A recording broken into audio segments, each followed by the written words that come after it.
Dios les bendiga, amados hermanos. Hoy estamos ya listos para impartir la clase acerca de la lección número 25, Cristo en el Apocalipsis, de la unidad 4. Y vemos aquí también que hoy domingo 16 de agosto, ¿verdad? Un domingo más para hablar acerca de esta serie de Cristo en el Apocalipsis.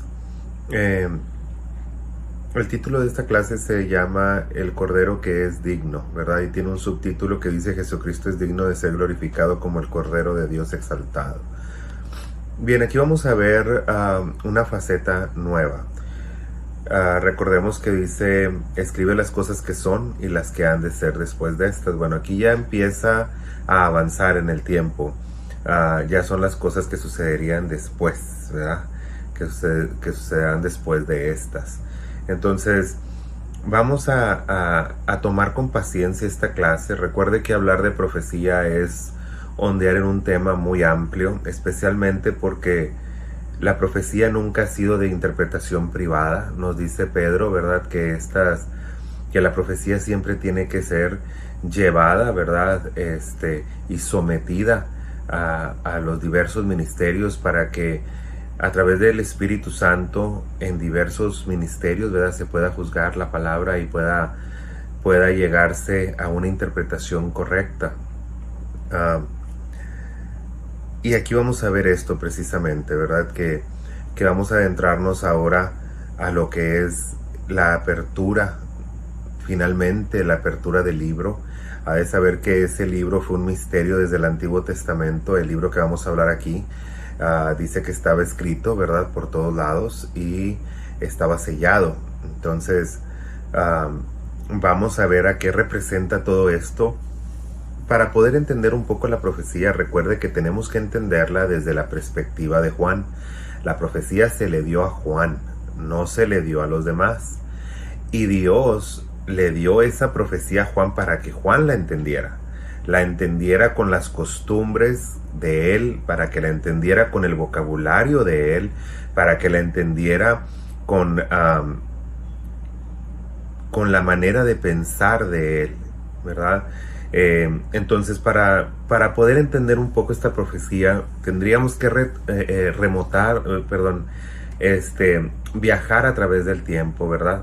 Ir a tiempos remotos y proyectarnos hasta el tiempo en el que Juan estaba en la isla de Patmos, hasta poder entender qué vocabulario se usaba en aquel entonces, cuáles eran las costumbres de la época, qué tipo de cultura tenían. Tenemos que hacer todo un trasfondo cultural, ¿verdad? Y también acerca de la lengua, el léxico, la manera en que los usos y costumbres, ¿verdad? Los modos de cómo se hablaba, qué significaba una expresión. Y una vez ya teniendo esto, podemos empezar a entender el vocabulario que se usó para esta palabra y finalmente después darle el contexto bíblico, porque toda profecía está sujeta a la palabra de Dios que ya fue escrita. Entonces tenemos que ir a buscar la misma interpretación en la misma escritura, porque muchas veces nosotros podemos hacernos ideas. ¿Qué significará esto que está diciendo Apocalipsis? ¿Qué significará esto otro? Y usted puede decir, bueno, pues yo creo que significa esto por la manera en que habla, la manera en que se expresó, pero no. Ya hubo en el pasado, ¿verdad? Si usted me dice, ¿qué significará ese libro? ¿Qué será ese libro del que vamos a hablar hoy? En la primera parte de la lección. Bueno, usted me puede decir que pueden ser muchos libros, una interpretación acerca de algún libro en especial, que tenga algún conjunto de leyes, pero en realidad no es así. Si usted no va a Isaías a verificar lo que representa, a Ezequiel, a Daniel, entonces usted va a dar una interpretación, pero alguien que sí ha leído la Biblia en el Antiguo Testamento y ha estudiado profundamente a los profetas, le puede contradecir y le va a sacar con evidencia de que este libro que vio Juan ya lo habían visto otros 3 personajes bíblicos en el pasado, ¿verdad? Solamente que en el pasado no se pudieron abrir y ahora lo vamos a ver abrirse. Quiere decir que vamos a ver un cumplimiento profético desde tiempos muy remotos, en los cuales, ¿verdad?, visiones que Dios había dado a los grandes profetas del pasado, y que como Juan se le dio la interpretación de lo que ese libro tendría en él, ¿verdad? Entonces vamos a adentrarnos un poquito en lo que es la escritura. El verso clave está en Apocalipsis 5:9, que dice de la siguiente manera: digno eres de tomar el libro y de abrir sus sellos, porque tú fuiste inmolado. Inmolado significa sacrificado, ¿verdad? Y con tu sangre nos has redimido para Dios, de todo linaje, lengua, pueblo y nación. La semana pasada hablábamos mucho acerca de la sangre de Cristo. Curiosamente hay gente que trata de sacarle la vuelta a la sangre de Cristo, trata de darle otro significado, trata de desvalorizarla, quitándola de en medio, ¿verdad? Pero cualquiera que haga eso, hay un demonio detrás de eso. Porque los únicos seres que existen, que le temen a la sangre de Cristo, mencionarla, hablar de ella, hablar acerca de lo que hace la sangre de Cristo en la vida del ser humano, son los demonios y Satanás, ¿verdad? Así que si usted no tiene una buena opinión de la sangre de Cristo o no ha entendido acerca de la sangre de Cristo, yo le aconsejaría que mejor se reservara sus comentarios. Porque la sangre de Cristo es algo muy delicado, ¿verdad? Aquí nos dice que la sangre nos redime para Dios. Más adelante va a encontrar que la sangre, ¿sí?, que nosotros vencimos por la sangre del Cordero. Entonces, hay que tener cuidado con eso, ¿verdad? Bien, entonces vamos a entender ahora los 3 puntos que habla la clase. El primero se llama desafío de abrir el libro, del libro que vamos a estar hablando. Y esto abarca Apocalipsis 5 del 1 al 4. Posteriormente, el punto número 2 nos habla acerca de Jesucristo prevalece, Apocalipsis 5 del 5 al 8. Vamos a hablar de los 2 nombres que se le dan aquí, que es el león de la tribu de Judá y el Cordero de Dios. Y finalmente el punto número 3 nos habla de la adoración universal al Cordero, que es Apocalipsis 5 del 9 al 14. Como usted verá, vamos a abarcar el capítulo 5 de Apocalipsis. Entonces vamos a estar leyendo algunas porciones de este libro, pero sí me gustaría que mantuviera su Biblia abierta, ya que vamos a estar también recorriendo otros capítulos de diferentes libros de la Biblia, especialmente los profetas, ¿de acuerdo? Vamos a leer la lectura en clase, lo cual se encuentra en Apocalipsis capítulo 5, versos del 1 al 13. Dice de la siguiente manera: y vi en la mano derecha del que estaba sentado en el trono un libro escrito por dentro y por fuera, sellado con 7 sellos. Vamos a ir empezando a analizar un poquito acerca de la cultura y del trasfondo cultural de esto y del modismo en el que se está hablando. Cuando habla acerca, ¿verdad?, del que está sentado en el trono y tenía un libro en la derecha, al decir en la mano derecha, quiere decir que es muy importante. Porque los libros, ¿sí?, en el pasado eran en forma de papiros y normalmente se escribían solamente de un lado, ¿sí? Del otro lado se enrollaba, ¿verdad? Se sellaban para darle autenticidad y normalmente el sello se hacía en frente de testigos. También al abrirse se hacía en frente de testigos. Y se hacía con el fin de que no hubiera, ¿verdad?, un malentendido o que el libro fuese falso. Hay que recordar que en el tiempo de Pablo estaban falsificando las cartas de Pablo, hasta el punto que Pablo dijo: no se dejen mover por carta ni por nada como si fuera de nosotros en cuanto a la venida del Señor. Posteriormente él dice: la salutación viene de mi propia mano, dando a entender que desde aquel entonces se falsificaban los documentos. Y para entonces una carta de Pablo era muy importante, porque para una iglesia era la norma que se iba a seguir. Entonces, si alguien estaba falsificando o alterando esas cartas, pues iba a dañar a mucha gente. Entonces es bien importante, más en el pasado, que los libros fueran fieles, ¿verdad? Que fueran sellados para su fidelidad. Bien, entonces al decir la mano derecha del que estaba sentado en el trono, bueno, el que está sentado en el trono es Dios, y al decir en su mano derecha estamos hablando de que ese libro es importante, es importantísimo, y lo que estaba adentro, el contenido, era más importante, especialmente, ¿verdad?, hablando de la manera en que estaba sellado con 7 sellos, porque el 7 significa completo, significa que no carece de nada, significa que todo lo que se tenía que incluir en esta conversación, la incluía ese libro. Quiere decir que ahí estaba todo el contenido que se quería comunicar una vez que fuese abierto. Es importante saber también que dice aquí, ¿verdad? Más adelante, y vi un ángel fuerte que pregonaba a gran voz, ¿quién es digno de abrir el libro y desatar sus sellos?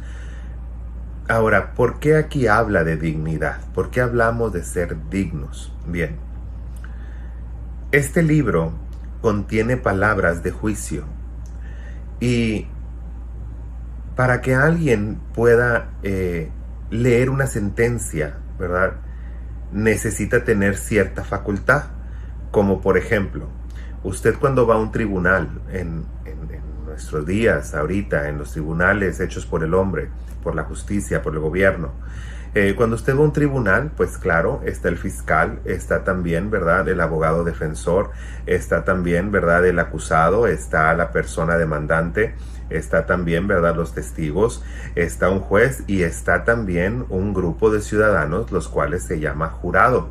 Ellos van a determinar, ¿verdad?, en realidad ellos, ¿verdad?, los ciudadanos, van a determinar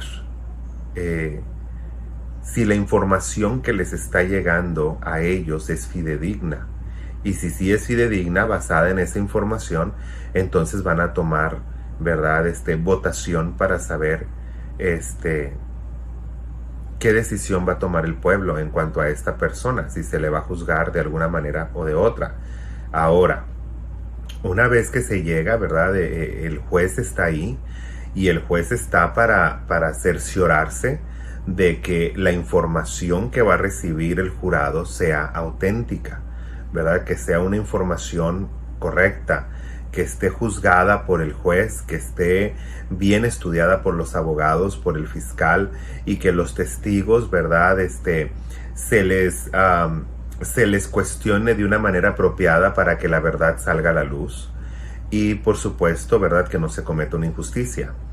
Entonces, incluso cuando ya se dio todo todas las pruebas, cuando ya se presentaron las pruebas, cuando ya se presentó la defensa, cuando ya se presentó la demanda, cuando ya los miembros del jurado han juzgado, ¿verdad?, lo que ellos consideran, de acuerdo a la información que recibieron y lo que se probó, vemos más adelante cómo el juez es quien realmente dicta la sentencia. Entonces, para poder llegar a esto, ¿verdad?, a una sentencia, ya sea para declarar libre o para declarar culpable a alguien, se pasa por mucho proceso, ¿verdad? Y hay múltiples testigos para llegar a la verdad. Pero una vez que esa verdad llega, el sobre va sellado, ¿verdad?, va cerrado, la decisión del jurado, ¿verdad? Y una vez que ya el jurado ha deliberado y ya tienen esa decisión, se entrega en un sobre sellado, muy parecido a un papiro cerrado, ¿verdad?, sellado. Y una vez que ya está, ¿verdad?, pues solamente hay uno digno en toda la corte de abrir ese sello y de leer lo que está dentro. Y ese es el juez, ¿verdad?, porque ha recibido facultad para una vez que se haga dicho el veredicto, él tiene la facultad para hacer que se ejecute el veredicto, ¿sí?, para que se lleve a cabo lo que se ha acordado, y para poner orden en la casa si llega a haber un desorden, ¿verdad?, y para él mismo personalmente, si no hay un guardia o alguien de seguridad, él mismo, ¿verdad?, hacer que se cumpla la ley. Entonces, aquí vemos nosotros que no cualquiera es digno de abrir y de dar una sentencia, ¿verdad?, de abrir ese sobre y dar una sentencia, así como aquí tampoco nadie era digno de abrir, ¿verdad?, un papiro o un libro para romper los sellos y que sea en realidad, ¿verdad?, desatado ese veredicto, ese juicio. Entonces, es bien importante que nosotros sepamos esto, porque incluso en nuestros días tiene un trasfondo muy parecido a lo que se lleva escrito en la Biblia. Entonces vamos a ver qué más nos dice en el verso 3. Y ninguno, ni en el cielo, estamos hablando de toda la jerarquía angelical, desde ángeles, ¿verdad?, arcángeles, querubines, serafines, principados, potestades, virtudes. Usted puede nombrarlos a todos, ¿verdad? Ahí usted se va a dar cuenta que nadie fue encontrado digno, ¿sí? Nadie de los que estaban en el cielo. Claro, estamos exentando a la Trinidad, que es Padre, Hijo y Espíritu Santo, pero nadie era digno para ir y tomar el libro de la mano de Dios, abrirlo y empezar a romper cada uno de sus sellos, los cuales traerían una catástrofe terrible, ¿verdad?, de juicio sobre esta tierra. Entonces era muy necesario que la persona que hubiera una persona que tuviera la facultad para hacerlo y para ejecutar el juicio y para cerciorarse de que se cumpla la escritura, ¿verdad? ¿Qué más nos dice aquí? Fíjese más adelante. Y yo lloraba mucho porque no se había hallado a ninguno digno de abrir el libro y de leerlo, ni de mirarlo. Y uno de los ancianos me dijo: no llores, he aquí el león de la tribu de Judá, la raíz de David, ha vencido para abrir el libro y desatar sus 7 sellos. ¿Quién era este personaje? Y ahí viene la visión. Y miré y vi en medio del trono y de los 4 seres vivientes, en medio de los ancianos, estaba de pie un cordero como inmolado, que tenía 7 cuernos y 7 ojos, los cuales son los 7 espíritus de Dios enviados por toda la tierra. Y vino y tomó el libro de la mano derecha del que estaba sentado en el trono, y cuando hubo tomado el libro, los 4 seres vivientes, los 24 ancianos, se postraron delante del Cordero. Todos tenían arpas y copas de oro llenas de incienso, que son las oraciones de los santos. Y cantaban un nuevo cántico diciendo: digno eres de tomar el libro y de abrir sus sellos, porque tú fuiste inmolado y con tu sangre nos has redimido para Dios de todo linaje, lengua, pueblo y nación. Y nos has hecho para nuestro Dios reyes y sacerdotes, y reinaremos sobre la tierra. Y miré aquí la voz de muchos ángeles alrededor del trono y de los seres vivientes y de los ancianos, y su número eran millones de millones, que decían a gran voz: el Cordero que fue inmolado es digno de tomar el poder, la riqueza, la sabiduría, la fortaleza, la honra, la gloria y la alabanza. Son 7 virtudes.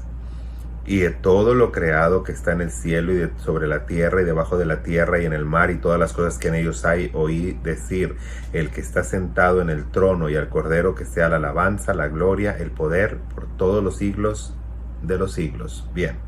Entonces aquí vamos a tener que considerar varios puntos. El primero, ¿verdad?, cuando habla acerca del león de la tribu de Judá, hablando no hay uno mayor. El león representa realeza, representa, ¿verdad?, mayor que todas las otras bestias. Por ende, cuando dice león de la tribu de Judá, está hablando que desde los de la tribu de Judá, que representan a los reyes, no ha habido un rey, ni habrá otro rey como Jesucristo. Ni siquiera el David, que era el rey por excelencia, ni siquiera Salomón, que fue uno de los reyes más prósperos, ni siquiera, ¿verdad?, de los reyes que hicieron lo bueno como Joás y todos ellos que hicieron lo bueno delante de Dios, ni uno es digno, porque ni uno fue en realidad, ¿verdad?, grande como lo es Jesucristo. Más adelante nos dice que es la raíz de David, ¿verdad?, y que ha vencido para abrir el libro. Él fue el que venció el pecado. Él fue quien clavó el acta de los decretos, ¿verdad?, en la cruz, y de esa manera le quitó a Satanás esa autoridad que Dios le había dado al hombre y que Satanás había recibido de parte del hombre por su debilidad. Entonces Jesucristo recupera todas las cosas, ¿verdad?, nos hace libres de nuevo, condena el pecado, y entonces Él ahora, dice Isaías 53, ahora Dios lo ha levantado hasta lo sumo, ¿verdad? Él dice que ahora le ha dado honra y majestad.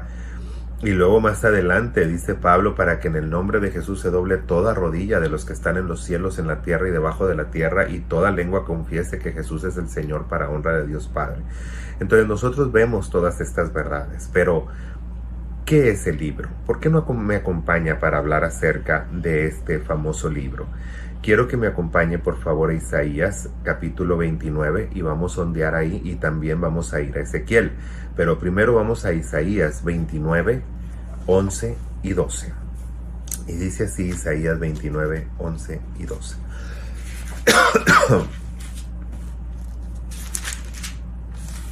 Bien, dice Isaías 29, 11 y 12. Y os será visión como palabras.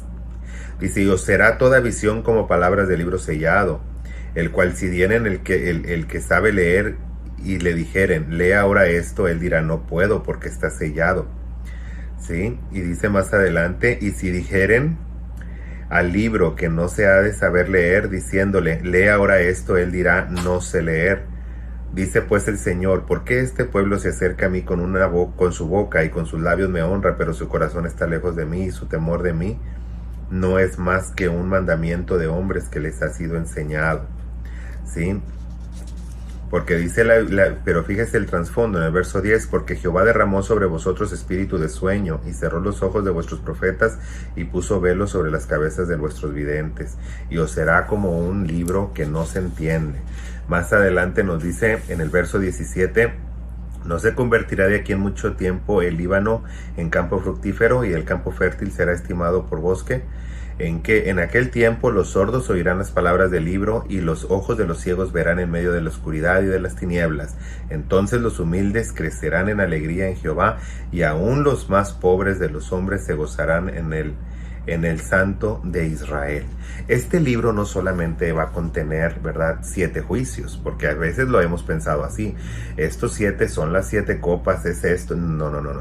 El libro contiene toda la revelación. Desde el juicio merecedor, ¿verdad?, por los actos pecaminosos, desde la consecuencia de la desobediencia, como también la restauración. Por eso aquí nos dice Isaías que más adelante veremos que incluso, ¿sí?, nos dice aquí, los sordos, dice, oirán las palabras del libro, y los ciegos verán en medio de esa oscuridad y de las tinieblas. Ahora vamos a ver más adelante, porque aquí no acaba. Vamos a ir a Ezequiel capítulo 2, si gustan ir conmigo a Ezequiel capítulo 2. Y fíjense lo que dice. Todavía Ezequiel nos da más detalles parecidos a lo que Apocalipsis nos está hablando. Y fíjense lo que dice. Ezequiel capítulo 2, y nos dice lo siguiente. Fíjense lo que dice el verso 9. Dice, y miré aquí en la mano extendida hacia mí, y en ella había un rollo de libro, y lo extendió delante de mí, y estaba escrito por delante y por detrás, y había escritas en él endechas y lamentaciones y ayes, ¿verdad? Sufrimientos, lamentaciones y ayes. Me dijo, hijo de hombre, come lo que hayas, come ese rollo, y ve y habla a la casa de Israel. Y abrí mi boca, y me hizo comer el rollo, y me dijo, hijo de hombre, alimenta tu vientre y llena tus entrañas de este rollo que yo te doy. Y lo comí, y he aquí en mi boca dulce como la miel. Luego me dijo, hijo de hombre, ve y entra en la casa de Israel, y habla a ellos con mis palabras, ¿verdad? Entonces aquí nos dice, sí, porque no eres enviado a pueblo fácil, de habla profunda, ni de lengua fácil, sino a la casa de Israel. Entonces estamos hablando de que este libro, sí, un libro profético, un libro lleno de la palabra de Dios, lleno de la verdad de Dios, ¿verdad? Muchas veces no se entiende porque a veces estamos cegados para entenderlo. Muchas veces no se ha encontrado a nadie digno. Si nosotros podemos ver aquí, en ninguna de las dos ocasiones, ¿sí?, el pueblo pudo entender el libro, ni siquiera lo pudo leer. De hecho, ni siquiera los mismos profetas. El profeta al principio dijo, no va a haber quien lo lea. Si tú le dices a alguien, léemelo, no va a haber quien lo lea. Si tú estás tratando de leerlo, no lo vas a entender ni lo vas a poder leer. Si nos vamos a Ezequiel, nos dice nuevamente, no lo pudo leer, tuvo que comerlo, ¿sí? Tuvo que comerlo y empezar a hablar a través de Dios la profecía de que había un libro con profecías. Entonces aquí nosotros vemos, ¿verdad?, que en el Antiguo Testamento no se logró el objetivo, ¿verdad?, de que se abriera el libro y que fuera desatado el sello y que empezara, ¿verdad?, a verse las cosas que se cumplirían. De hecho, ni siquiera el más sabio de todos.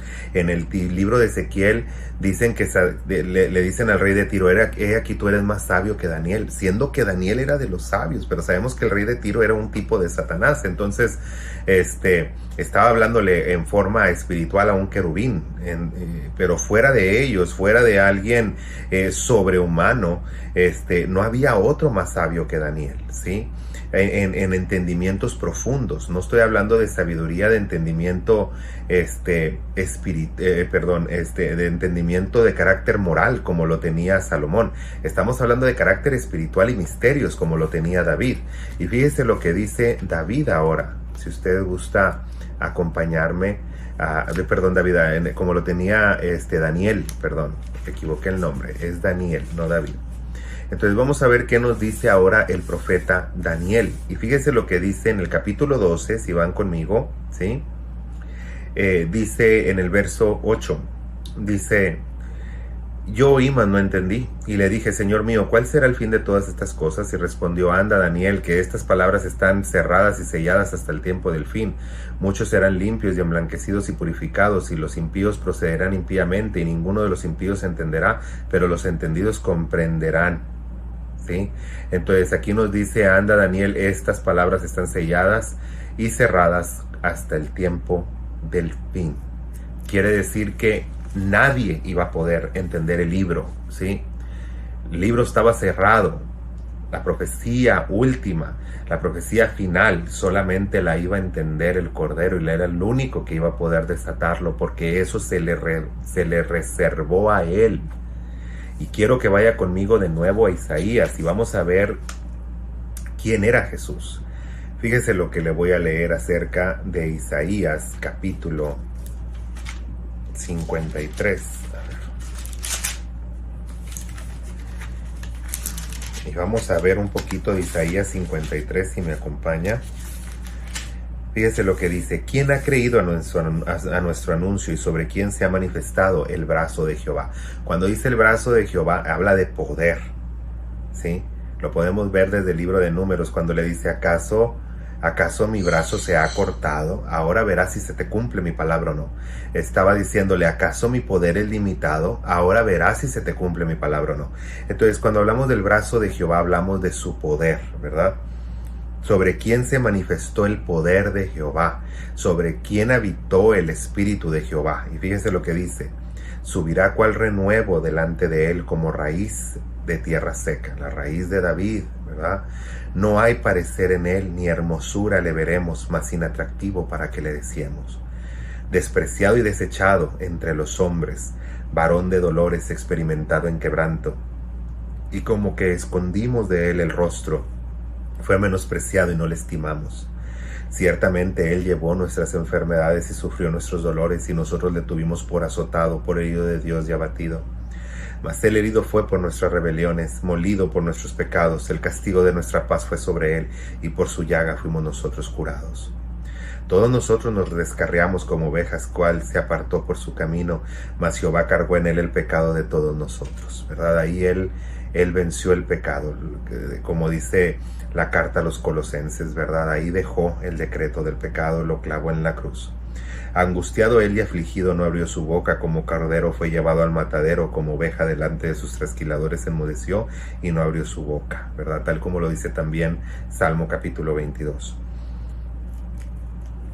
Dice: por cárcel y por juicio fue quitado. En otras palabras, nadie lo pudo encarcelar, ¿verdad? Ni enjuiciar. Eso fue algo que solamente se reservó. Y su generación, ¿quién la contará? Porque fue cortado de entre la tierra de los vivientes. En otras palabras, fue separado de nosotros cuando se desapareció en las nubes, cuando ascendió. Y por la rebelión de mi pueblo fue herido. Y se dispuso con los impíos su sepultura, mas con los ricos fue su muerte. Hablando, ¿verdad?, de José de Arimatea. Aunque nunca hizo maldad, ni hubo engaño en su boca. Con todo esto Jehová quiso quebrantarlo, sujetándole a padecimiento. Cuando ya haya puesto su vida en expiación por el pecado, verá el linaje, vivirá largos días, y la voluntad de Jehová será en su mano prosperada. Verá el fruto de la aflicción de su alma y quedará satisfecho.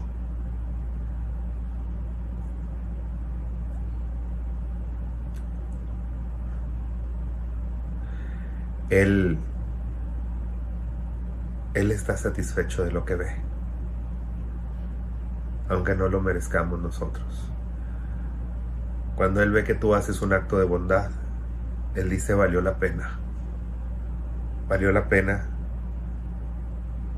el haberme sujetado a quebranto y a padecimiento. Cuando Él ve que tú haces una obra de caridad, cuando tú ayudas a alguien, cuando tú le hablas a alguien de Jesucristo, Él dice valió la pena. Cuando Él ve que amas a tu esposa, que amas a tus hijos, provees para ellos, Él dice valió la pena. Cuando la mujer se somete a su marido, lo ama, lo respeta, se queda a cuidar a sus hijos o le ayuda en el trabajo, Él dice valió la pena. Cuando vemos una iglesia que ama a Dios, que sale a evangelizar y que ayuda al necesitado, Él dice valió la pena. Por tanto, yo le daré parte con los grandes y con los fuertes repartirá despojos, por cuanto derramó su vida hasta la muerte y fue contado con los pecadores, habiendo Él llevado el pecado de muchos, llorando por los transgresores. Ese es Jesucristo. Por eso Él es digno, por todo esto. Cuando usted lee el capítulo 53 de Isaías, usted entiende que Él es digno. No hay nadie más. ¿Será usted digno de abrir un juicio? ¿Será usted digno de decir, ese se merece ir al infierno, ese se merece ir al cielo? Porque eso lo hacen mucho los cristianos. Es que los que se portan ahí se van a ir al infierno. Si viera qué mal me cae que digan eso. Porque no son bíblicos. Dice la Biblia que solamente Jesucristo es el único digno de abrir el libro del juicio para juzgar. Él es el único que puede decir, este se va al infierno, este se va al cielo. Él es el único. ¿Sí? Y nos lo dice en Mateo capítulo 25, cuando el rey se siente y juzgue, va a poner a los cabritos de un lado y va a poner a las ovejas del otro, y dirá, benditos de mi Padre, y ustedes al fuego eterno. Él es el único digno.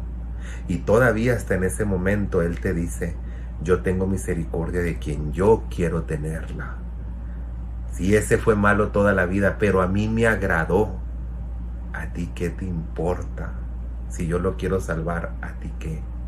Yo me acabo de enterar ahorita, hace un momento, que una persona que yo conocía toda la vida vivió sin Cristo, y unas horas antes de morir aceptó a Cristo como su Salvador, derramó sus lágrimas y le pidió perdón a Dios y lloró como un niño. Y Dios le perdonó y pudo encontrar paz unas horas antes de morir. ¿Quiénes somos nosotros para juzgar a alguien? Si sabes que eso es eso habla acerca de los asalariados. No sé si se acuerdan ustedes de esa parábola. El Señor llegó temprano y le dijo a unos hombres, vengan, vamos a trabajar en mi huerta.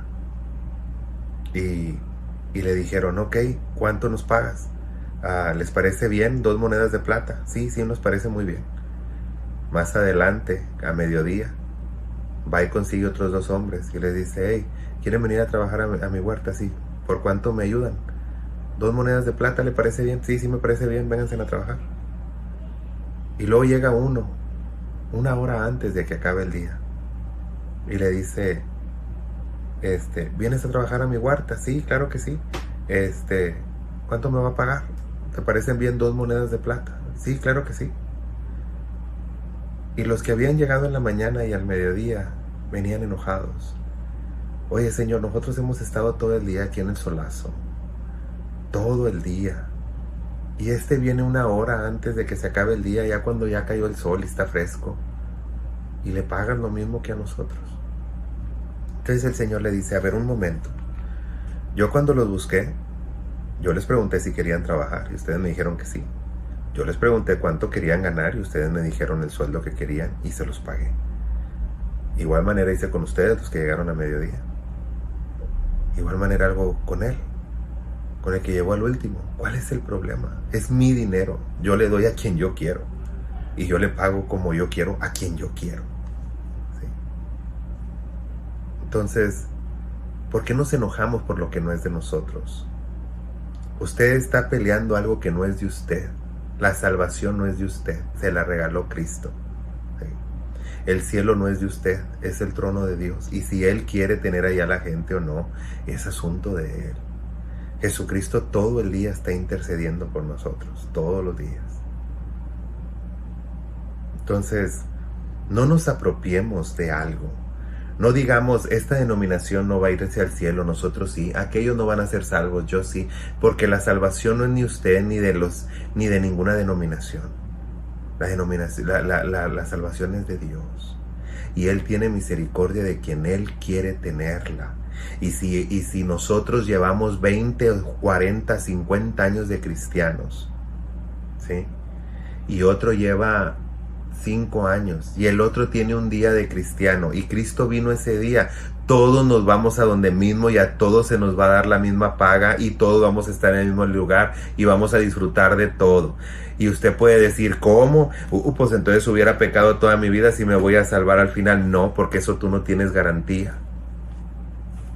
Así se dieron las cosas y así se van a dar con mucha gente distinta, pero Dios lo que quiere que entiendas es de que lo que es de Él, Él se lo da a quien Él quiere.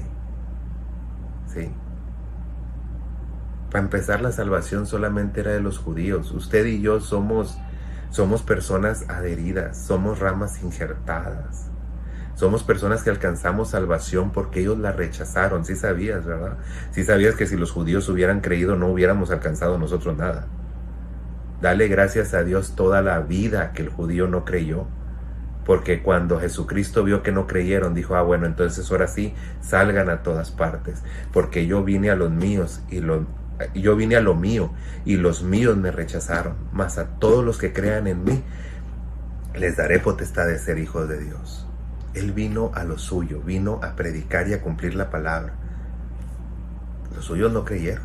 Entonces, todos los que creemos nos dieron la autoridad de ser llamados ramas injertadas. Así nos dice Pablo. Nos dieron autoridad para ser adoptivos.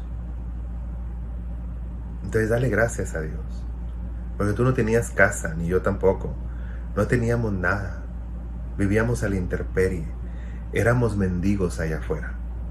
Pero el judío se le invitó a una fiesta y él no quiso ir. Entonces el dueño de la casa dijo, traigan a todos los que vean ahí en la calle, todos los que están ahí inválidos, los mendigos, los enfermos, tráiganselos a todos porque no se va a tirar esta comida. En otras palabras, el sacrificio de Jesucristo no va a ser en balde. Si el sacrificio se hizo para alguien y no lo quiso, entonces ve por todos los que sí lo quieran, porque no va a ser en balde. De eso se trata. Así que a la otra que tú digas, es que estos se portan mal y se van en el infierno porque la muchacha anda vestida así, que porque el muchacho es así, y el otro dice así, y el otro habla así, a ti no te importa y no te toca. ¿Sí? Tú confórmate con que te salves tú y se salven la gente que tú amas. Ya los demás, a ti no te importa. ¿Sí? Tu deber es ir y hablarles de Cristo. Ya el resto lo hace el Espíritu Santo y lo hace el Señor. No quieras tomar el lugar de Dios como cristiano ni como nada, porque Dios va a salvar a quien Él quiere. Es más, si a Él le agrada a alguien de otra denominación o de otro credo, pero que fue bueno, tuvo buenas obras, ¿a ti qué? Si Él lo quiere salvar, ¿a ti qué? Te van a dar la misma respuesta que le dieron a Pedro cuando Pedro dijo, ¿y qué pasa con Juan? Dijo, pues a mí me gustaría que él quedara hasta que yo regresara. ¿A ti qué? Tú sírveme, ¿sí? Tú enfócate en tu trabajo. El trato que yo le di a Juan, si es un trato diferente, es de un cariño diferente, a ti que no te importe. Tú nomás sígueme y haz tu trabajo. Eso es todo. Y eso es lo que debemos de hacer todos los cristianos. Seguir a Cristo, tomar esa cruz, negarnos a nosotros mismos y a cerrar la boca. Nomás la debemos de abrir para ir y hablarle a la gente de Cristo. No para estar criticando a los demás ni para decir que este se va al cielo o al infierno. Porque el único que puede decir eso es el que tiene la facultad para hacerlo. El único que puede abrir el libro y juzgarme es Cristo. Bien, sigamos adelante. Entonces nos dice que finalmente se encontró a alguien que fue digno. Y el punto número 2 nos habla acerca, ¿sí?, de que Cristo prevalece, el león de la tribu de Judá, ¿verdad? Y aquí nos va a hablar acerca, ¿verdad?, de cómo Él fue el único digno. Ahora, esta visión ya había sido proyectada antes, cuando dice, vi como un cordero como inmolado, el cual tenía, ¿verdad?, 7 cuernos en su cabeza, tenía 7 ojos, y estos son los espíritus de Dios, ¿verdad? Bueno, vamos a ver a qué se refiere. Son 7 virtudes que el Cordero tiene, ¿sí? Son 7 virtudes que tiene Jesucristo, y las vas a encontrar en Isaías. Otra vez, tú puedes imaginarte, es que tiene 7 ojos porque ve todo. No. No saques interpretaciones personales. Aquí estamos hablando de interpretaciones bíblicas, que la Biblia ya habló y que tenemos nosotros que acatarnos a lo que la Biblia dice. ¿Por qué no va conmigo a Isaías capítulo 11 y fíjese lo que dice aquí? Saldrá como vara de tronco de Isaí, un vástago retoñará y sus raíces, y reposará sobre él el espíritu de Jehová. Espíritu de Jehová, espíritu de sabiduría, espíritu de inteligencia, espíritu de consejo, espíritu de poder, espíritu de conocimiento y espíritu de temor de Jehová. Ahí están los 7 ojos, ahí están los 7 cuernos que representan su autoridad, y esa autoridad se la da el Espíritu de Dios, el espíritu de la sabiduría, el espíritu de la inteligencia, el espíritu de consejo, el espíritu de poder, el espíritu de conocimiento y el espíritu del temor de Dios. Y esto dice, y le hará entender diligente en el temor de Jehová. No juzgará según la vista de sus ojos, ni arguirá por lo que oigan sus oídos. En otras palabras, él no se dejará llevar por todas estas cosas que a veces los cristianos nos dejamos llevar. Es que estoy viendo hacer esto, es que yo oigo que dicen esto de este hermano. No, Señor, aquí se hace conforme nosotros estamos viendo en el poder de Dios, y se juzga en el poder de Dios, y es solamente Cristo tiene la facultad para juzgar, nosotros no. Vamos a ver más adelante. Entonces, vemos nosotros que Jesucristo prevalece y vemos la autoridad de Él. Ahora vamos a ver una visión parecida. Nada más que aquí no se le vio como cordero, sino como hijo de hombre. Venga conmigo, por favor, a Daniel de nuevo, porque estos 3 profetas está la mayoría de la profecía del Apocalipsis. Va a encontrar una que otra profecía de Jeremías, muchas de Zacarías también, pero las más importantes hasta ahorita, de los primeros capítulos de Apocalipsis, las va a encontrar en estos 3 profetas que son Isaías, Ezequiel y Daniel.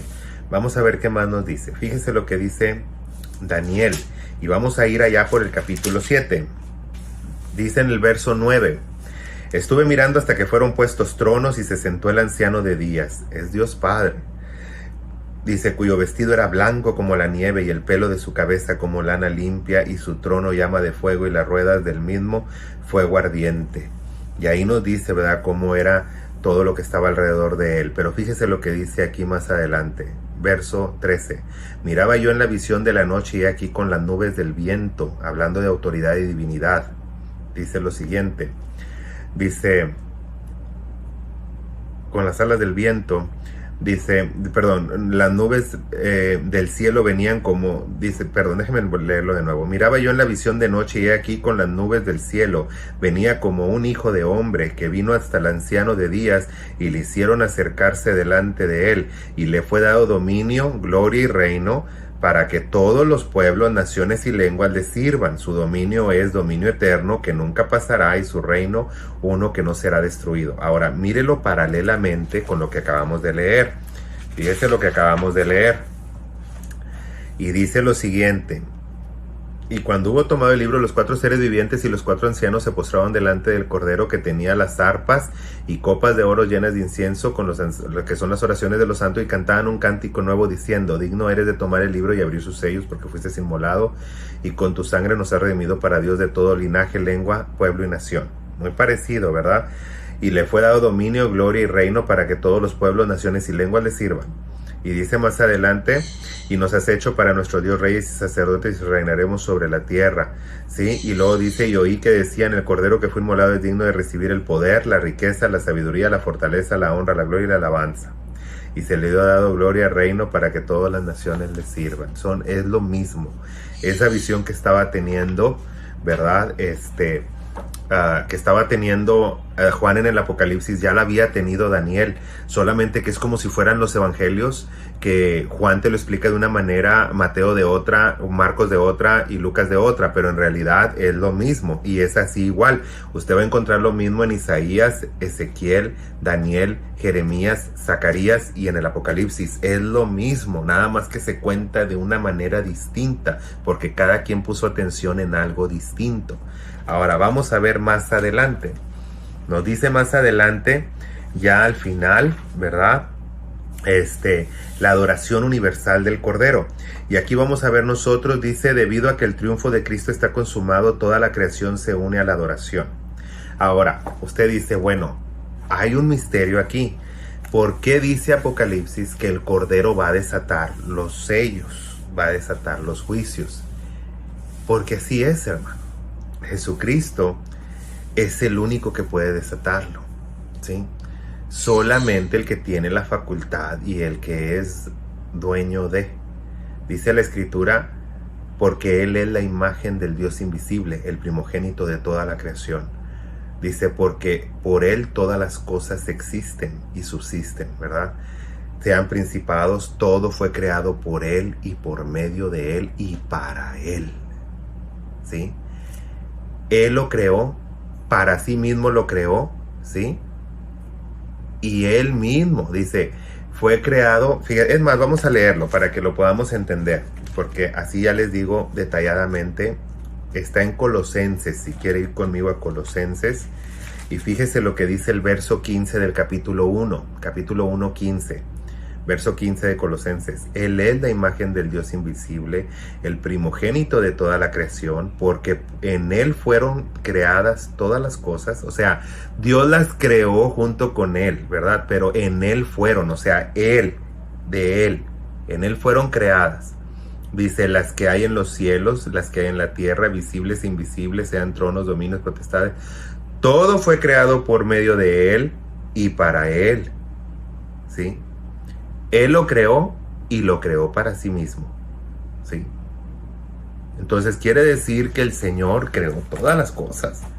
Jesucristo lo creó. No sé si usted ha oído cuando dice, en el principio creó Dios los cielos y la tierra. Ese es un gran debate. Porque cuando la palabra dice creó ahí, cuando dice en el principio creó Dios, ¿sí? Ahí dice, creó Dios y creó los cielos y la tierra. Ahí hay un debate, porque ahí en el original hay una palabra muy distinta. Crear ahí habla de bara, ¿sí? Bara, que significa crear de la nada. Y la primera vez cuando dice en el principio creó, no dice en el principio, dice el principio. ¿Quién es el principio?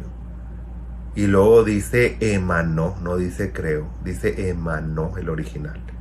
De Él emanó Dios, de Él emanó Elohim. ¿Quién es Elohim? ¿Quién es el principio? ¿Y quién es Elohim? ¿Y por qué dice emanó en lugar de crear? Emanó significa que es lo mismo, es como tú no creas a tus hijos. Ellos son tu esencia, son carne de tu carne y sangre de tu sangre, son de ti mismo, nació de ti, nació de lo que tú eres como ser humano y de lo que es tu mujer como ser humano.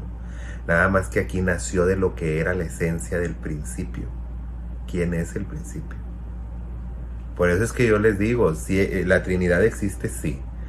¿Es igual Padre, Hijo y Espíritu Santo? Sí, porque son de la misma esencia, ¿sí?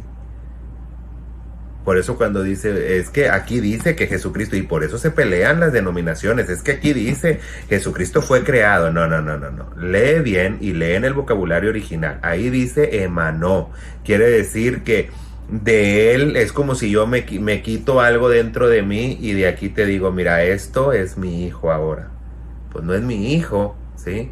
Es parte de mi vida, es parte de lo que yo soy. No lo estoy creando de otra cosa o no está saliendo de otra cosa ajena, está saliendo de mi esencia, ¿sí? Entonces, por eso Él le llama hijo. Es como tú no le vas a llamar hijo al hijo de tu vecino o a un perro o a un gato. Tú le llamas hijo a la unión del coito entre tu esposa y tú, en el momento en el que ese esperma llega al óvulo y que se genera, ¿sí?, la explosión de vida, ¿sí?, creada por Dios mismo, que ahí está la semilla de Dios creada, ¿verdad? Y cuando nosotros decimos ahí está, tú no puedes decir yo crié a este niño. No, porque no lo creaste tú. Es una emanación de ti, que tiene tu misma sangre, y la sangre de tu mujer tiene tu carne, tiene la carne de ella, cuando crezca lo vas a ver que unos años se parece a ella, otros años a ti, hasta que ya se madure y vas a encontrarle que se parece a ella y a ti, porque es una emanación de ti. Así es Cristo, ¿sí? Y la esencia del Espíritu Santo. ¿Lo quieres entender de una manera más profunda? Bueno, nosotros somos seres tripartitos y somos uno solo, ¿no? Yo Jesús, soy espíritu, alma, cuerpo. Bueno, ellos son iguales. Uno es espíritu, uno es alma, y el otro se manifestó en cuerpo. Entonces, aquí es donde nosotros tenemos que ver, ¿verdad? Que Dios nos hizo a su imagen y conforme a su semejanza. Quiere decir que nos hizo igual a Él, a como Él es, ¿sí? Pero ahí sí que usó la palabra hacer, de crear, ¿sí?, de bará, ¿sí?, de creó. A nosotros nos creó del polvo, pero el espíritu y la esencia, eso fue creado de la nada. Esa es una esencia del mismo, es una emanación de Él también. Pero son cosas muy misteriosas y muy profundas que necesito explicarlas en una clase más grande, ¿verdad?, y de más tiempo. Entonces vamos a terminar ya con esto, ¿sí? El último punto nos habla de la adoración universal, hablando de que Jesucristo finalmente recibe todos los atributos, ¿sí?, que Dios le ha dado. Jesucristo terminará y Él, así como nos salvó, también juzgará a los que no fueron, ¿verdad? Y usted lo puede hallar eso en Mateo capítulo 25, donde dice qué sucederá cuando vengan las naciones delante del trono, y qué va a pasar con los que son cabritos, y qué va a pasar con los que son corderitos o ovejas, ¿verdad? Entonces es bien importante que nosotros entendamos esta verdad. Jesucristo es el Señor. Él es sobre todas las cosas. Y hay cosas que yo he podido recibir de Dios muy profundas, pero no son para esta clase, y que yo les puedo decir que en realidad el Padre, Hijo y Espíritu Santo son algo más allá de toda nuestra comprensión. Ellos trataron de ponerlo en la ley, en los profetas, en los evangelios, en las cartas de Pablo, en las cartas de los apóstoles. Han tratado de proyectar quiénes ellos son realmente. Y podemos entender mucho gracias a Jesucristo, porque en el pasado era un poquito más, estaba el velo todavía puesto, pero Jesucristo vino a quitar ese velo y a enseñarnos muchas cosas, y a través de la revelación que dio a sus apóstoles, nos abrieron mucho más, ampliaron el panorama para poder entender un poco de lo que ellos son. Pero todavía tenemos el mismo sello. Las cosas reveladas le pertenecen a los hombres, mas las ocultas les pertenecen a Dios. Y la única manera de recibir esas revelaciones ocultas nos la da Jeremías. Clama a mí, yo te responderé y te enseñaré cosas grandes y ocultas que tú no conoces. Entonces nosotros vemos que Dios ha estado planeando esto desde un principio, que nosotros podamos creer en Él, podamos entenderlo, saber quién es. En una ocasión, lo he compartido antes, mientras que yo estaba en mi oración, oía al Espíritu Santo hablar melodiosamente, hablaba a mi oído, y yo sentía que estaba ahí presente. Lo oía como que hablaba con alguien más, no conmigo. Era como si mi oído se hubiera abierto y yo podía escuchar que Él hablaba con alguien más. Y decía, Él nos está escuchando. Él está orando, pero nos está escuchando mis palabras. Y yo nomás lo oía hablar a Él, no oía hablar al otro ser, pero yo sabía que era el Espíritu Santo porque su voz es muy diferente.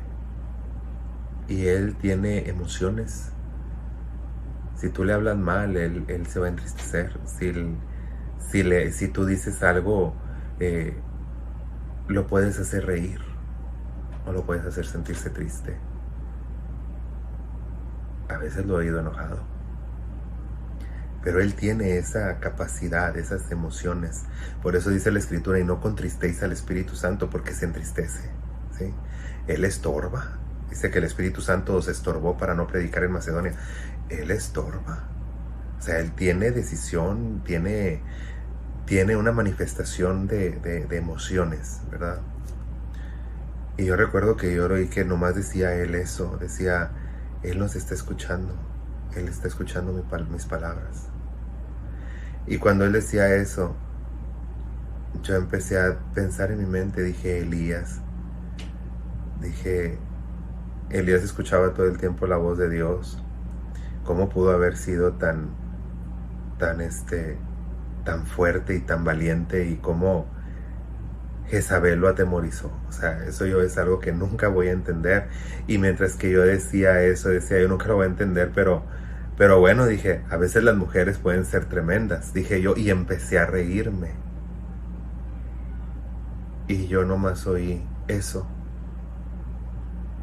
Eso ha sido todo el propósito. Y yo pensaba por dentro de mí, decía, ¿de qué está hablando? ¿Propósito de qué?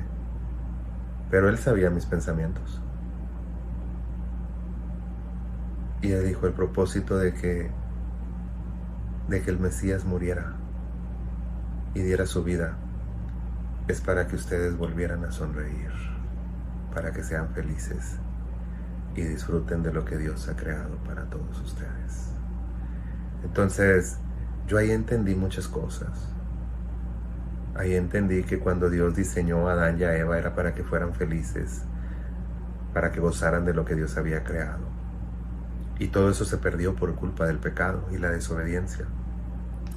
Pero que ahora Jesucristo vino a recuperar todo eso, para que tú vuelvas a sonreír. Ese es el propósito. Y gracias a lo que Jesucristo hizo, ahora ya podemos heredar una vida eterna. Y cuando este libro se habla, vamos a ser juzgados o vamos a ser galardonados. Unos pasarán al descanso eterno y otra a confusión perpetua, como dice Daniel. Unos se levantarán para decir, benditos pasen, benditos de mi Padre, entren al gozo de su Señor. Y otros van a decir, apártense de mí, hacedores de maldad, al fuego, al lago de fuego y azufre. Entonces, ¿dónde quieres estar tú esa eternidad? Cuando esos sellos se abran, cuando ese libro se abra, porque se va a abrir, ¿dónde quieres estar tú? No te preocupes dónde va a estar tu hermano. Preocúpate por hablarle de Cristo para que él haga también una decisión. Pero ¿dónde va a ir a dar? Esa es decisión entre él y Dios. ¿Dónde vas a ir a dar tú? Piénsalo. Porque hoy es día de salvación. Hoy es día en el que puedes aprovechar antes de que se abra ese libro, o antes de que Dios te llame a su presencia. Echemos un vistazo a eso y recuerde que Jesucristo venció. Él está ahí y está intercediendo por nosotros. Pero Él es el único merecedor de toda la honra y de toda la gloria para siempre. Así que cada que usted se levante, cada que usted ande en el día caminando, en su trabajo, cada que usted se vaya a acostar, dígale, bendito eres, Señor, y tú eres digno de recibir toda la honra, la gloria y la alabanza para siempre. Porque gracias a ti, yo tengo una esperanza de salvación. Dios les bendiga, hermanos.